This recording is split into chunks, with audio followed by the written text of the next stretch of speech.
meu nome é Lília, eu vim falar para vocês hoje então sobre a infecção pelo SARS-CoV-2 nas crianças. Bom, então, gente, o SARS-CoV-2 é um vírus da família conhecida como coronavírus, tá? Esses vírus foram descobertos por volta de 1940, 1950 e ganharam esse nome porque eles tinham esse aspecto de coroa quando eram vistos no microscópio. Naquela época, o que se conhecia dos coronavírus eram alguns vírus que causavam infecções do trato respiratório superior, principalmente na infância, sem gravidade. Então, vírus causadores de infecções de vias aéreas superiores na infância. No entanto, em 2002, a gente identifica um novo coronavírus, o que foi identificado como SARS-CoV-2, que foi o causador então da síndrome respiratória aguda grave, na região da China também, que causou muitos óbitos, né? Foi responsável por uma epidemia. 2012 e 2013 também identificamos outro vírus da família dos coronavírus, que foi chamado de MERS-CoV-2, causador da síndrome respiratória do Oriente Médio, nessa região, que também causou uma epidemia importante com muitos óbitos. E agora em 2019 é identificado esse novo coronavírus, né, que foi denominado SARS-CoV-2, pela semelhança que ele apresenta com o vírus anteriormente descrito, SARS-CoV, e a doença causada por ele então foi denominada a Covid-19. Quando a gente considera essas três epidemias que ocorreram aí ao longo desses anos, a gente consegue identificar algumas semelhanças entre elas, né? Então foram epidemias que ocorreram ali na região da China, da Arábia Saudita, que acometeram principalmente adultos. Essa imagem é de um artigo de janeiro, então nem o nome do vírus está atualizado, né? Nem o número de casos. Hoje a gente tem um outro nome, e o SARS-CoV-2, e o número de casos de óbitos e de mortalidade é bem diferente.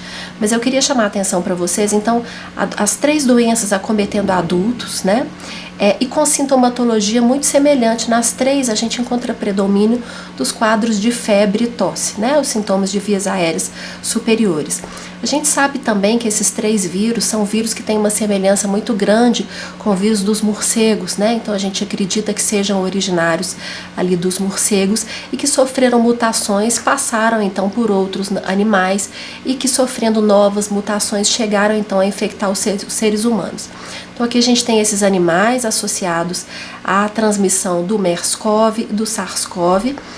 E agora, em 2019, a gente tem esse animal também, um animal conhecido na região da China, chamado pangolim, que acredita-se que tenha sido também hospedeiro intermediário na transmissão do vírus para os morcegos até os seres humanos. Então a história, né, do SARS-CoV-2, a gente começa a identificar casos lá no final de dezembro, início de dezembro, casos de pneumonia, casos graves, né, foram identificados na China, principalmente em pessoas que tinham contato com o mercado de peixes e de animais, lá da região de Wuhan. No início de janeiro, então, esse vírus é identificado como um novo coronavírus, né, que posteriormente vai ser chamado de SARS-CoV-2. No dia 11 de janeiro, a China anuncia a primeira morte, e a partir daí a cidade de Wuhan é fechada, o vírus se dissemina ali dentro do país e posteriormente ele passa a se disseminar também em outros países, chegando aqui no final de fevereiro com o primeiro caso identificado no Brasil. Então, ao longo das semanas epidemiológicas aqui do ano de 2020, a gente observa então um surto na China, né, o primeiro surto na China, e posteriormente um aumento mais significativo no número de casos aqui na região da Europa, principalmente Espanha e Itália, e num segundo momento um aumento do número de casos bem significativo na região das Américas, aqui em amarelo, com predomínio dos casos nos Estados Unidos e no Brasil. Então esse boletim epidemiológico do Ministério da Saúde de 19 de setembro, né, mostra pra gente a elevação do número de casos ao longo dessas semanas, né, iniciando lá com o primeiro caso descoberto no final de março, e aí uma elevação significativa do número de casos, com um pico de número de casos e de óbitos no final de julho, né. Nós tínhamos então no dia 19 de setembro 4.582.000 casos e 136.000 óbitos. Hoje nós já temos cerca de 145.000 óbitos. Então, depois desse pico em julho, a gente começa a observar uma estabilização do número de casos e óbitos no país, assim como uma leve queda também de lá para cá. Quando a gente compara o Brasil com os outros países do mundo, a gente observa que em número absoluto de casos, o Brasil é o terceiro país do mundo com maior número de casos da doença. Em termos de mortalidade, o Brasil é o segundo país do mundo com maior número de óbitos da doença, mas quando a gente considera a mortalidade por milhão de habitantes, o Brasil se encontra então aqui na quarta localização. Na região sudeste, o estado com maior número de casos, então, é o estado de São Paulo, né, seguido pelo Rio de Janeiro. Atualmente, Minas Gerais, com um número significativo, ocupando aqui a segunda posição na região sudeste. Nós temos aqui cerca de 30 óbitos para cada 100 mil habitantes, que, comparado à maioria dos estados do Brasil, é um número baixo. E como que ocorre, então, essa infecção? Então, o vírus é um vírus RNA. Ele tem uma proteína, né, a proteína S, né, spike, na sua membrana, que é a proteína que vai se ligar a um receptor da enzima conversora da angiotensina 2 na membrana das células que vão ser infectadas, principalmente as células do trato respiratório. Então, através dessa ligação, esse vírus então, ele é transportado, ele é levado para dentro da célula, onde ele vai liberar o seu RNA através da transcrição. Esse DNA vai então passar a produzir proteínas virais, de maneira que o vírus utiliza as próprias substâncias produzidas pela célula infectada para formar novos componentes virais que vão ser eliminados aqui dessa célula e que vão vir a infectar outras células. Então aqui a gente tem um exemplo de uma célula aqui do alvéolo, né, do epitélio do alvéolo, infectada, eliminando novas partículas virais aqui para dentro do alvéolo, e isso induz a formação de uma resposta imunológica importante, né, atraindo então células inflamatórias, leucócitos, né, levando à liberação então de interleucinas, causando um processo inflamatório importante dentro do alvéolo. Esse processo inflamatório vai causar então um edema nessa região do trato respiratório, né, nos alvéolos pulmonares, vai causar um espessamento da parede intersticial desses alvéolos, um aumento da permeabilidade dos capilares, fazendo com que então essa reação inflamatória seja muitas vezes a responsável pelo dano e pelos casos mais graves, pelos sintomas mais graves que a gente vai observar. A transmissão do SARS-CoV-2 vai se dar através principalmente das gotículas respiratórias, que são eliminadas através da tosse, da fala e do espirro. E a gente tem também relatos de transmissão através de aerossóis. No entanto, essa transmissão não é tão significativa e vai ser observada principalmente em ambientes de saúde, hospitalares, onde ocorre essa manipulação e indução de formação de aerossóis pelas vias aéreas. As populações mais vulneráveis vão ser os contatos próximos. Contato próximo é definido por aquele indivíduo que esteja a uma distância menor do que 2 metros, por um período maior do que 15 minutos, em contato com o paciente doente. Principalmente se eles estivessem sem máscara, né?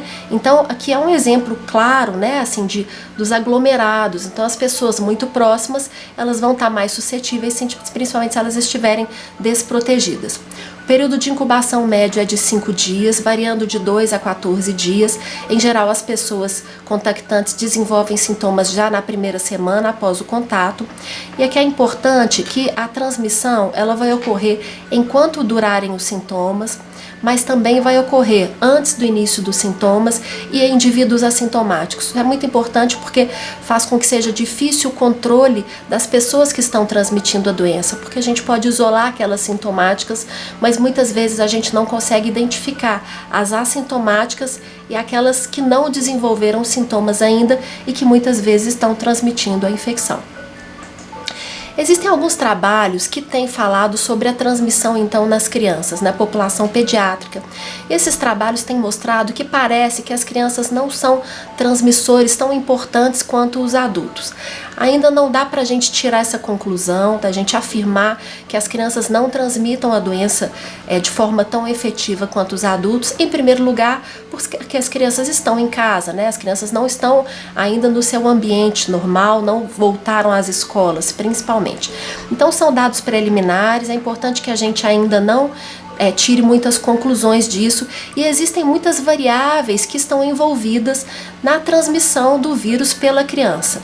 Então, um fator importante é a gente saber então que as crianças, elas são pouco sintomáticas, elas são menos sintomáticas do que os adultos, e isso é bem conhecido, né? Talvez por elas serem menos sintomáticas, elas vão tossir menos, elas vão espirrar menos, e aí pode ser que sim, que elas transmitam menos a doença. No entanto, esses trabalhos que têm mostrado menor transmissão das crianças para os adultos e sim uma maior transmissão do vírus dos adultos para a criança, têm sido realizados então nesse momento em que as escolas ainda estão fechadas, né? E que os adultos sim é que estão saindo de casa e se infectando. Então, será que os adultos estão realmente expondo as crianças à infecção muito mais do que as crianças estão expondo os adultos? E por isso essa diferença na transmissão? Provavelmente sim, as crianças não estão sendo tão expostas como ocorreria caso as escolas estivessem abertas. Outro fator importante é que a gente não pode considerar a transmissão em todas as crianças como homogênea. A gente sabe que as crianças menores de 5 anos, esse é um grupo mais propenso à transmissão de doenças através de gotículas, porque existem uma menor informação em relação à higiene, existe uma troca maior de utensílios, de bico, muitas vezes, de brinquedos que podem estar contaminados. Então, essa população, dentre as crianças, é uma população que está mais sujeita à transmissão.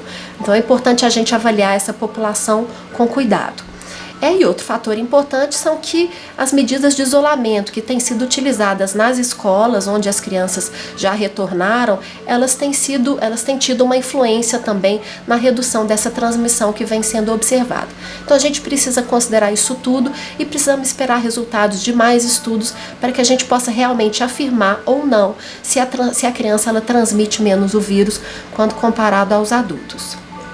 Bom, em relação à sintomatologia da doença, que são dados de adultos, né? A gente sabe que os sintomas mais comuns são a febre, a tosse e a dispneia, também são os mais comuns observados nas crianças. E aqui à direita a gente tem uma lista de sintomas que não são tão comuns, mas que têm sido observados nas pessoas infectadas. Essa imagem central mostra a proporção de pessoas com doenças leves, moderadas e graves, mas são dados em adultos. Vou mostrar para vocês que em crianças esses dados são um pouco diferentes.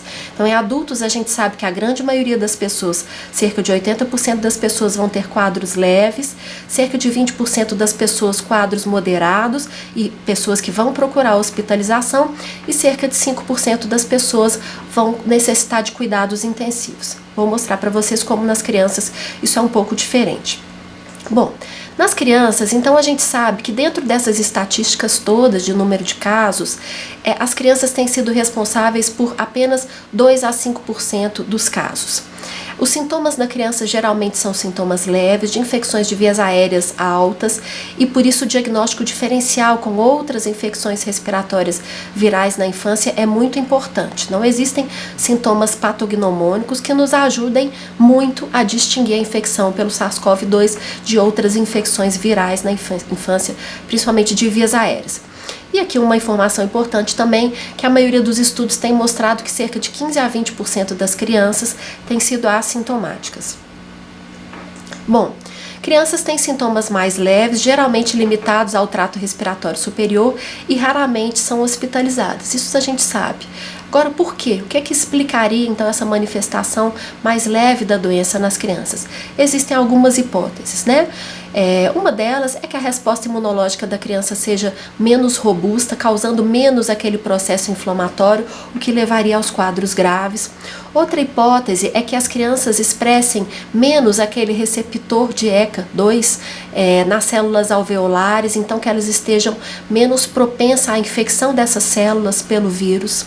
Outra hipótese é que a criança, já em contato com outros coronavírus na infância, elas tenham então uma imunidade parcial já derivada desse contato prévio com outros coronavírus e por isso desenvolvam quadros mais leves. E outra hipótese é de que a menor exposição das crianças, uma vez que elas estão em casa, ao SARS-CoV-2, faça com que elas recebam um menor inóculo viral e por isso tenham quadros então menos floridos e menos exuberantes.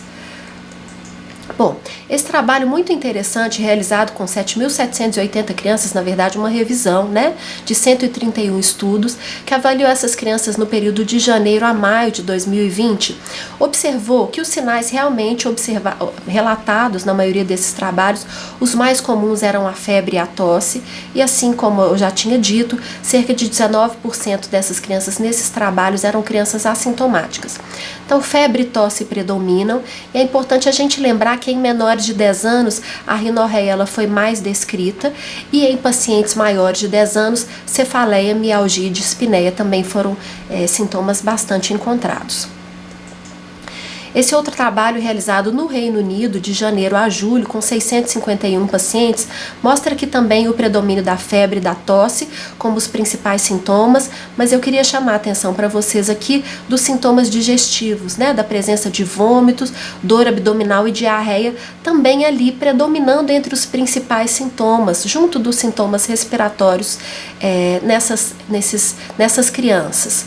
Então, eu queria chamar a atenção para que existe o fato de que algumas crianças, elas não vão desenvolver sintomas respiratórios e podem desenvolver apenas sintomas do trato digestivo, como náuseas, vômitos, dor abdominal e diarreia, e isso ser causado pela infecção pelo SARS-CoV. Isso também tem sido descrito. Bom, manifestações cutâneas são descritas num percentual pequeno de casos, mas é importante a gente estar atento porque elas vão ocorrer, né? Elas têm sido observadas nas crianças. Então, crianças infectadas às vezes desenvolvem exantemas, né? O rache de várias formas, o rache morbiliforme, o vesicular, muito semelhante ao rache da varicela, urticariforme, até mesmo o livedo reticular, e algumas lesões violáceas nas extremidades, nas pontas dos dedos, dos pés e das mãos, têm sido descritos com mais frequências em crianças e em adultos jovens também.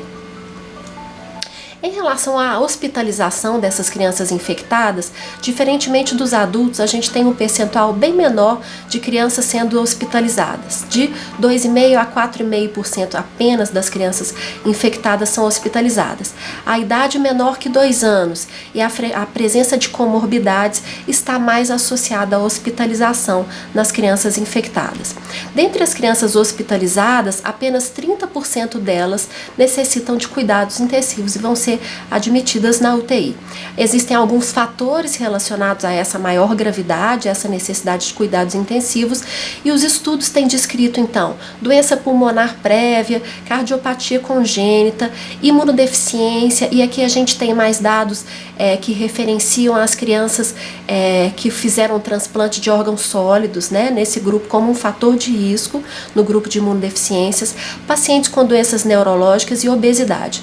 Então, esses fatores têm sido descritos em diferentes estudos como fatores de risco para uma maior gravidade em crianças infectadas. E a taxa de óbitos, na maioria dos estudos, né, das crianças infectadas, tem sido em torno de 0,1%. Aqui, fazendo um paralelo, né, entre os fatores de risco associados a hospitalizações por Covid em adultos e em crianças, em adultos a gente já conhece bem cardiopatia, diabetes, a doença renal, e esse trabalho aqui em crianças mostrando pra gente que cerca de 35% das crianças hospitalizadas têm algum fator de risco e que nesse estudo, nessa revisão sistemática, a imunossupressão, as doenças respiratórias e cardiovasculares foram as mais descritas. Esse outro trabalho no Reino Unido mostra pra gente, quando eles comparam crianças admitidas na enfermaria e crianças admitidas na UTI, eles observam que a idade menor que 1 mês e a idade entre 10 e 14 anos também foi um fator de risco, né? Essas crianças tinham mais risco de serem admitidas na UTI quando hospitalizadas. Bom, e aí a gente tem hoje então essa descrição mais recente, que foi iniciada lá por volta de abril, né, essa nova manifestação da Covid na infância, que é a síndrome inflamatória multissistêmica pediátrica, né, hoje associada à Covid. Como que se chegou a essa síndrome? Então, em países da Europa, como a Itália e na Inglaterra, começou a se observar um aumento do número de casos de doença de Kawasaki, nesses países em momento da pandemia. E começou então a se pensar que esse aumento, esses casos de Kawasaki, poderiam ter alguma associação com a alta circulação do SARS-CoV-2. Realmente a literatura já mostrava para a gente que o coronavírus anteriormente descritos já estiveram associados à doença de Kawasaki. A doença de Kawasaki é uma doença que a gente não conhece a etiologia ainda, mas a gente já sabia que outros coronavírus poderiam estar associados com o desencadeamento dessa doença, que é uma vasculite com manifestações cutâneas, mucocutâneas. Então começou a se observar um aumento do número desses casos. Aqui dados dos Estados Unidos, mostrando essa linha o número de casos de infecções, e aqui o gráfico mostrando o aumento do número de casos da doença de Kawasaki, diagnosticados lá, assim como em países da Europa, predominando em meninos, e diferentemente do que a gente conhece na doença de Kawasaki, que acomete mais crianças menores de 2 anos, essas doenças agora estavam acometendo principalmente crianças maiores. Então a gente tinha uma evidência indireta de que o coronavírus talvez estivesse associado a essa nova manifestação da doença. Indireta porque a gente não conseguiu até então estabelecer uma relação de causa e efeito. Houve um aumento do número de casos de infecção pelo SARS-CoV-2 paralelamente ao aumento do número de casos de doença de Kawasaki. A partir daí, então, começa a se formar esse conceito da síndrome inflamatória multissistêmica grave através dessas apresentações de doença que vem surgindo na criança, como a doença de Kawasaki. Então, hoje, a síndrome inflamatória multissistêmica, ela tem 3 tipos de apresentações principais. Uma delas é exatamente como a doença de Kawasaki, e aí mais ou menos 50% dos casos da síndrome inflamatória multissistêmica vão se manifestar dessa forma. A gente tem uma outra manifestação, que são crianças que vão ter quadros febris mais arrastados, com sintomas inespecíficos e com provas inflamatórias elevadas. O mais comum é o PCR, né? Sem sinais de gravidade, tá? Vão ser apenas quadros febris arrastados com provas inflamatórias elevadas. E uma terceira manifestação mais grave são crianças com quadros febris arrastados, provas inflamatórias elevadas, mas com sinais de gravidade, com evolução para o choque e muitas vezes para a disfunção cardíaca miocárdica. Então essas são as 3 apresentações da síndrome. Essa é a definição da síndrome, né? Então a gente vai pensar na síndrome inflamatória multissistêmica pediátrica diante de crianças que têm um quadro de febre que persista por mais de 3 dias, crianças ou adolescentes, e que tenha pelo menos 2 desses sintomas: conjuntivite ou erupção cutânea, hipotensão arterial ou choque, manifestações de disfunção miocárdica, pericardite, valvulite ou anomalias coronárias, evidência de coagulopatia através das provas de coagulação, manifestações gastrointestinais agudas. Então é necessário um quadro de febre, 2 desses sintomas, mais marcadores de inflamação elevados, como o PCR, o VHS ou a procalcitonina, mais a gente precisa afastar outras causas óbvias que justifiquem essa febre e esses sintomas, e precisamos ter alguma evidência de COVID, seja um PCR positivo para COVID, seja um teste sorológico mostrando que aquela criança teve algum contato com a COVID nas últimas semanas, seja um contato no último mês com um paciente com COVID. Então, preenchendo esses critérios, a gente pode identificar que aquela criança tem a síndrome inflamatória multissistêmica. Então, gente, alguns dados importantes dessa síndrome que a gente tem hoje. Conclusões que a gente tem tirado: é uma síndrome rara, né? A gente tem no Brasil, no último boletim, cerca de 200 pacientes no Brasil, poucos óbitos. Aqui em Minas Gerais ainda não temos óbitos. É uma síndrome rara que compartilha características comuns com a doença de Kawasaki, ou com a síndrome do choque tóxico, ou a síndrome de ativação macrofágica, que são quadros inflamatórios mais graves, febris, que levam muitas vezes ao choque. Parece que a fisiopatologia da doença é imunomediada, porque a maioria dessas crianças elas têm testes sorológicos positivos contra o SARS-CoV, mostrando que elas tiveram contato nas últimas 2 a 4 semanas, é o que acredita-se, com o vírus, e não que elas estejam infectadas naquele momento. Então, parece que o vírus ele desencadeia posteriormente essa síndrome. É uma síndrome que tem acometido crianças maiores, né, crianças entre 8 e 9 anos, é a mediana de idade, tem sido mais descrita em negros e hispânicos. Os sintomas do trato digestivo são muito descritos nessa síndrome. O acometimento cardiovascular também tem sido muito descrito, principalmente com a redução da fração de ejeção, e são crianças com marcadores inflamatórios elevados. Então, essas são as principais características da síndrome. Aqui para mostrar para vocês as características que têm sido descritas na síndrome, e em vermelho as que nós encontramos também na doença de Kawasaki, mostrando para vocês que existem algumas similaridades da síndrome inflamatória multissistêmica com a doença de Kawasaki, mas que a gente tem alguns achados que não são tão descritos na doença de Kawasaki, alguns achados mais descritos na síndrome inflamatória multissistêmica, como o acometimento cardíaco e do sistema digestivo. Aqui algumas imagens de lesões de pele encontradas nesses pacientes. Bom, nessa revisão a gente observa então, né, um número significativo de pacientes. A média de idade desses casos foi de 9 anos, né? O sobrepeso ou a obesidade foi encontrado em 50% desses pacientes, mostrando que ele é um fator de risco para o surgimento dessa síndrome nas crianças. E outra coisa muito importante é que na maioria dos estudos, cerca de 70% das crianças, a maior parte dessas crianças têm sido admitidas na UTI. Então nós temos um percentual significativo de casos graves dessa síndrome. A avaliação cardiológica é importante quando a gente suspeita dessa síndrome, né? Até porque o acometimento cardíaco ele faz parte de dos critérios da definição da síndrome. Então esse trabalho mostra que nas crianças em que foi feita essa investigação através do ecocardiograma, cerca de 50% delas tinham o ecocardiograma alterado, e que a redução da fração de ejeção foi o principal achado, né? A gente tem uma redução da fração de ejeção, um débito ali sistólico do ventrículo esquerdo. Sinais de pericardite também têm sido muito descritos, mas o aneurisma e a dilatação de coronárias não são tão descritos como na doença de Kawasaki. Então, os achados cardíacos da síndrome inflamatória são um pouco diferentes dos da doença de Kawasaki. Aqui também reforçando essa informação de cerca de que 70% das crianças têm sido admitidas na UTI, cerca de 60% das crianças vêm evoluindo com quadros de choque, mas a mortalidade é baixa também nessa síndrome, girando em torno de 1,5%.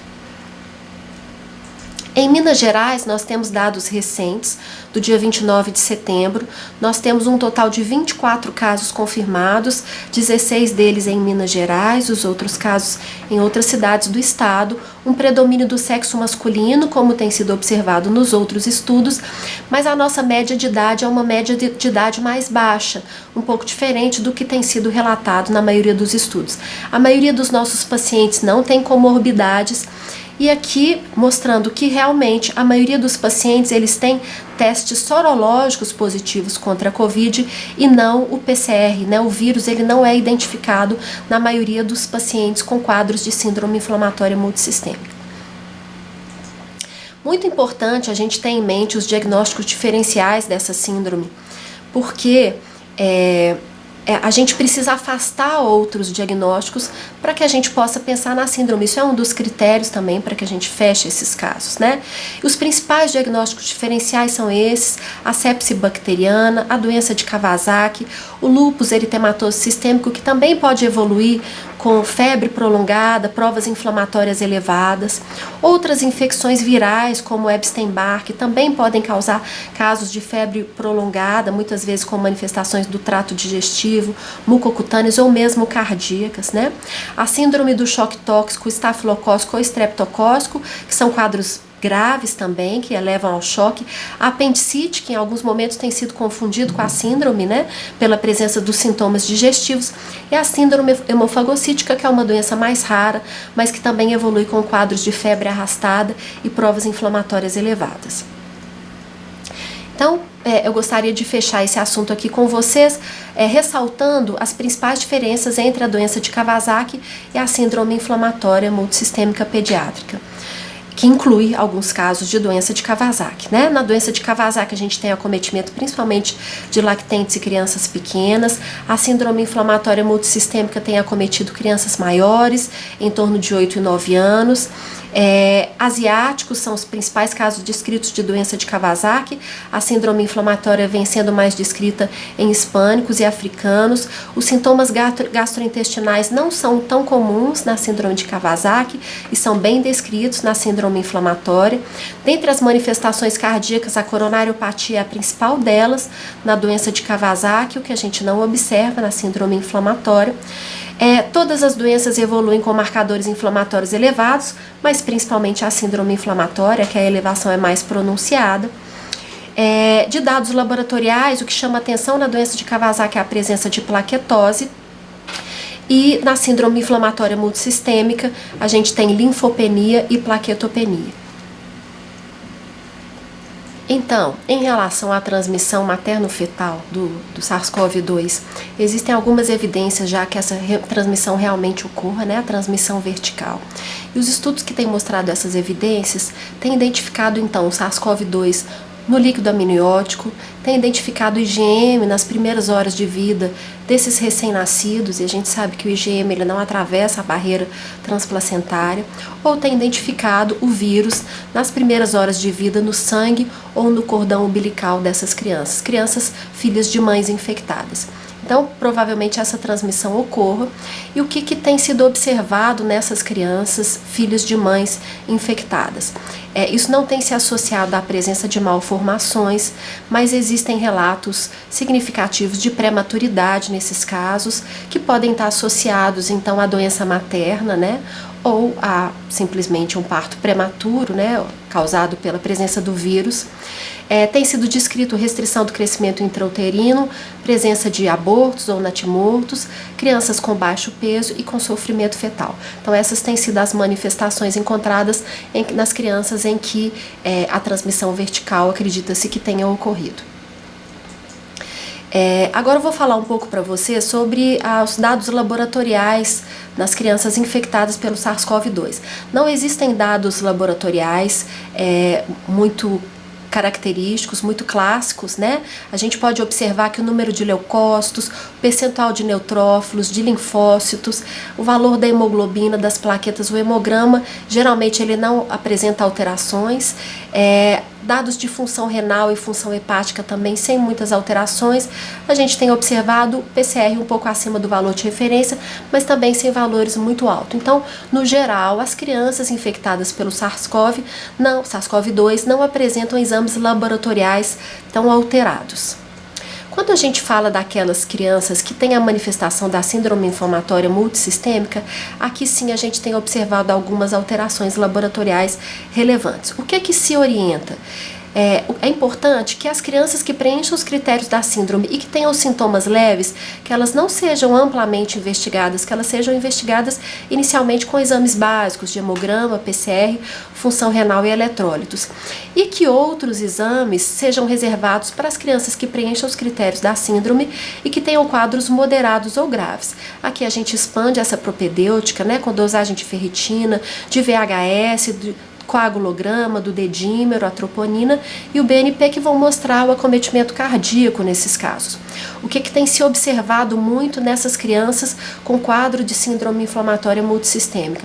A presença de plaquetopenia, elevação importante nos marcadores inflamatórios, então valores de PCR realmente muito altos, distúrbios da coagulação têm sido bastante observados e a disfunção cardíaca. É importante também que, diante da suspeita da síndrome inflamatória multissistêmica, que todos esses pacientes sejam testados para identificar o PCR, né, do SARS-CoV ou o teste sorológico positivo, porque isso também é um critério para que a gente possa fechar o diagnóstico da síndrome. Falando então das manifestações radiológicas nas crianças com coronavírus, né? A síndrome inflamatória multissistêmica não vai trazer muitas manifestações radiológicas pulmonares, mas nos outros casos de manifestações respiratórias, a gente tem visto que cerca de 30% das crianças hospitalizadas têm imagens radiológicas normais e cerca de 30% das crianças vão ter os achados bem definidos em adultos, né? Lesões irregulares e as lesões em vidro fosco. Quanto ao diagnóstico da doença na infância, os métodos diagnósticos são os mesmos utilizados em adultos. A presença do vírus através do RT-PCR é o método diagnóstico de escolha, de preferência ali entre o terceiro e o quinto, sexto dia de sintomas, onde a gente vai ter uma positividade maior. Resultados positivos são muito confiáveis, mas resultados negativos podem se dever a uma coleta inadequada, um material inadequado, ou muitas vezes a coleta de material em períodos onde o vírus a gente não encontre muita viremia nesses pacientes, como por exemplo antes do terceiro dia de sintomas e após o sétimo dia. Mas esse é o método para o diagnóstico da infecção. A gente tem disponível também os métodos sorológicos, né, que vão diagnosticar uma infecção prévia, são realizados no sangue. A sensibilidade e a especificidade variam muito de acordo com o tipo de anticorpo que vai ser identificado, IgM, IgA, IgG, né. A gente tem o risco de reações cruzadas com outros coronavírus e temos que ter muito cuidado na interpretação desses testes sorológicos, porque em locais onde a prevalência da doença seja baixa, a presença de testes positivos pode me trazer resultados falso positivos. Também não sabemos ainda se o exame positivo vai indicar com certeza imunidade contra infecções futuras. Parece que sim, mas ainda precisamos de mais estudos que avaliem isso. Aqui mostrando então a dinâmica dos anticorpos e da detecção viral. Aqui nós temos em vermelho a identificação do vírus no trato respiratório, seja alto ou baixo. O vírus já pode ser identificado muitas vezes antes do início dos sintomas, né, que ocorre nessa linha pontilhada, e vai ser identificado na primeira semana de sintomas, até o final da primeira semana, quando então a gente começa a observar a elevação dessas linhas pontilhadas aqui, em verde e roxo, dos anticorpos, tá? Com um pico desses anticorpos por volta do final da segunda semana, na terceira semana de sintomas. É um momento mais adequado para a coleta desses exames, tanto IgM quanto IgG. E para a gente terminar, vou falar um pouco para você sobre os tratamentos. A gente não tem nas crianças tratamentos efetivos contra o SARS-CoV-2, mas já existem alguns estudos que têm apontado para alguns tratamentos da doença em adultos. Esses estudos têm mostrado resultados satisfatórios, principalmente quanto ao uso dos corticoides, reduzindo a mortalidade em adultos, e quanto ao uso do antiviral Remdesivir, que ainda não está disponível no Brasil, reduzindo o tempo de hospitalização. Então, como que a gente pode extrapolar esses resultados e pensar no tratamento das crianças? Então, nesse momento, nós não temos dados que suportem o uso de antivirais na faixa etária pediátrica, e o antiviral mais utilizado é o Remdesivir. Também não temos dados que suportem o uso da dexametasona, que é o corticoide mais utilizado na maioria dos trabalhos, na faixa etária pediátrica, e a gente tem hoje para adultos indicações de tratamento, seja com a dexametasona, com a prednisolona, metilprednisolona ou hidrocortisona. Então, a decisão de se usar essa medicação, de extrapolar esses dados encontrados com boas respostas em estudos em adultos, né? A decisão de usar essa medicação na criança, ela deve ser individualizada, né? A gente pode tentar transferir esses dados satisfatórios e acreditar que as crianças possam se beneficiar também desse tratamento. Mas a gente deve considerar então o uso dessas medicações apenas em pacientes com quadros moderados a graves, né? Até porque o benefício do Remdesivir e do corticoide só foi observado nesses casos, quadros moderados e graves. E a gente pode também considerar esse uso em pacientes que tenham condições de risco, né, de desenvolverem quadros mais graves.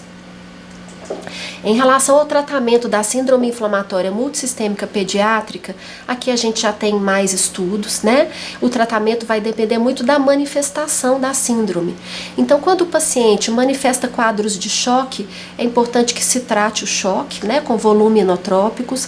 Quando o paciente manifesta a síndrome com quadros de doença de Kawasaki, o tratamento vai ser direcionado para a doença de Kawasaki, e esse tratamento já é bem conhecido, com imunoglobulina, ácido acetilsalicílico, e às vezes o uso de corticoterapia, principalmente nos casos de resistência à imunoglobulina. Quando o paciente apresenta quadros de disfunção cardíaca, a gente vai tratar essa disfunção também com o uso de diuréticos e inotrópicos. E existe uma abertura para que a gente também faça uso da imunoglobulina ou do corticóide, mesmo em pacientes que não preencham esses critérios, né? Em especial o critério da doença de Kawasaki, onde ele poderia usar a imunoglobulina e o corticóide. Então, pacientes com quadros de síndrome inflamatória multissistêmica, moderados ou graves, mas que não preencham o critério da doença de Kawasaki, também podem se beneficiar do uso da imunoglobulina e, se necessário, também do uso do corticóide. A gente tem muito poucas evidências para reforçar essa indicação, mas o que se sabe é que existem séries de casos de crianças com quadros moderados e graves da síndrome inflamatória que fizeram uso da imunoglobulina e às vezes também do corticóide e que tiveram uma boa evolução. Não temos certeza se foi o tratamento que resultou nessa boa evolução, mas diante desses dados, sugere-se que em casos graves ou moderados a gente possa também lançar mão do uso da imunoglobulina e do corticóide. Esses casos mais graves estão descritos aqui. E para terminar, eu queria falar para vocês o seguinte: os pacientes com a síndrome inflamatória multissistêmica que não se encaixam nessas definições e que não estejam apresentando quadros moderados ou graves, eles devem ser tratados de forma conservadora, com um acompanhamento próximo, com a realização de ecocardiograma. Não existe até o momento nenhuma evidência de um tratamento que possa beneficiar essas crianças que preencham critérios da síndrome, mas que não estejam desenvolvendo os quadros graves. Era isso, muito obrigada. Nós vamos abrir agora para as perguntas.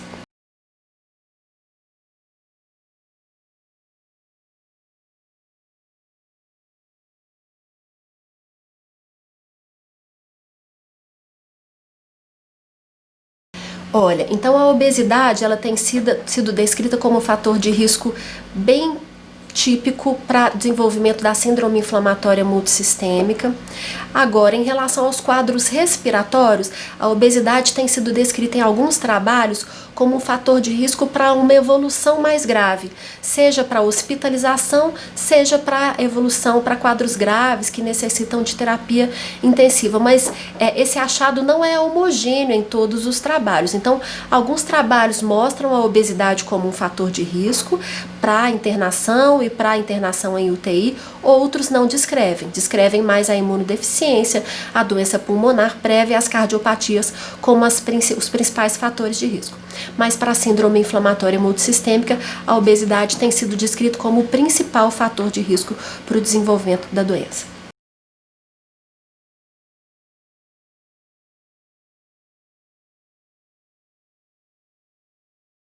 Não, em crianças ainda não. A gente tem poucos relatos, na verdade, confirmados de reinfecção, porque o que acontece? Parece que o vírus ele pode ser detectado no trato respiratório por até 3 meses, né, após o início dos sintomas.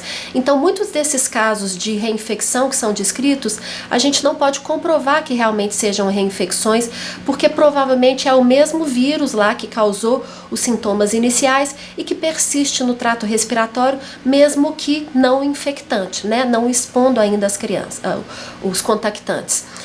Mas existe descrição já de um caso de uma pessoa que se reinfectou realmente e aí conseguiu se identificar vírus diferentes, né? Nesse indivíduo adulto em 2 momentos diferentes, né? Após o primeiro contato. Então, existe descrição da reinfecção, ela parece raríssima, mas ela pode ocorrer, mas não existe descrição ainda em crianças.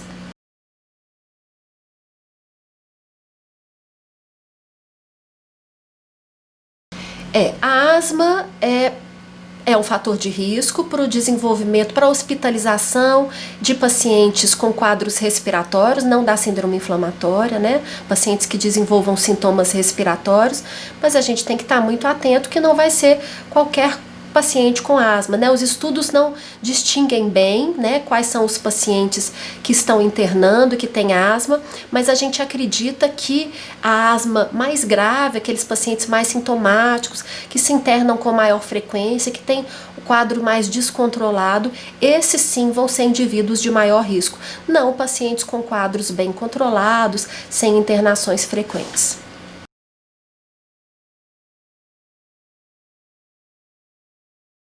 Sim, então a via de parto pode ser o parto vaginal, tá? Não existe uma indicação de cesárea para esses casos, e assim como não existe uma contraindicação à amamentação. O vírus parece estar presente no leite materno, mas talvez ele não seja infectante, ele não tem um papel importante na infecção para essas crianças. E diante do benefício da amamentação, a amamentação não é contraindicada de forma alguma. Sim, isso é muito importante, né? A gente não consegue identificar essas pessoas que estão transmitindo, né? Mas assintomáticos podem transmitir sim, e existem até pessoas que defendem que contactantes de uma pessoa doente, mesmo que assintomáticos, por volta do 5º, do 6º dia após o contato, sejam testados, porque caso elas estejam infectadas e transmitindo mesmo assintomáticas, que essas pessoas sejam afastadas, isoladas, né, para a gente ter um controle melhor da transmissão da doença.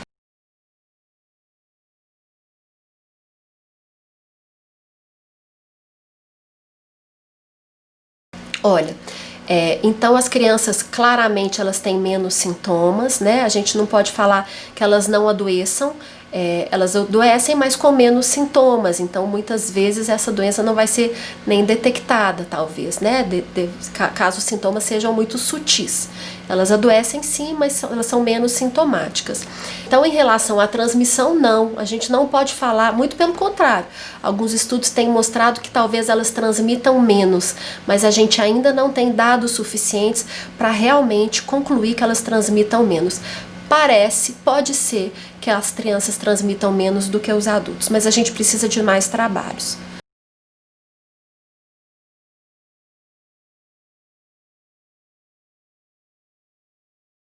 Olha, eu tenho a minha opinião, a gente não tem uma resposta para essa pergunta, né? Assim, a gente tem dados que pesam a favor do retorno dessas crianças e outros que pesam contra.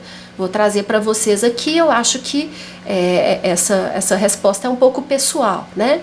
Dados que pesem a favor para o retorno dessas crianças são esses estudos que têm mostrado que talvez elas não transmitam tanto, principalmente em ambientes onde esteja se controlando essa transmissão, nas escolas onde o controle da transmissão está ocorrendo diante de medidas de distanciamento e de higiene. Outro fator que fala a favor do retorno é a questão psicológica, né? Assim, essas crianças, elas estão nitidamente sentindo falta do contato social, do convívio social. Isso é importante para a saúde mental dessas crianças. E o que fala contra é que provavelmente elas vão estar expostas a um risco maior. Isso a gente precisa ter consciência quando e se esse retorno à escola ocorrer. E aí a gente tem o risco, o que mais nos preocupa diante das crianças expostas a um risco maior é do aumento do número de casos da síndrome inflamatória multissistêmica, que são casos raros, mas mais graves do que o acometimento respiratório dessas crianças.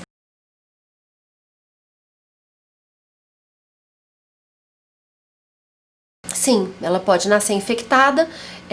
Como eu disse, o vírus tem sido identificado em secreções do trato respiratório, mas no sangue dessas crianças, no sangue de cordão, na placenta, né, mostrando que ela parece se infectar dessa mãe, mas a clínica dessas crianças não tem sido muito preocupante. O que mais tem sido descrito são quadros de prematuridade. Então, muito obrigada.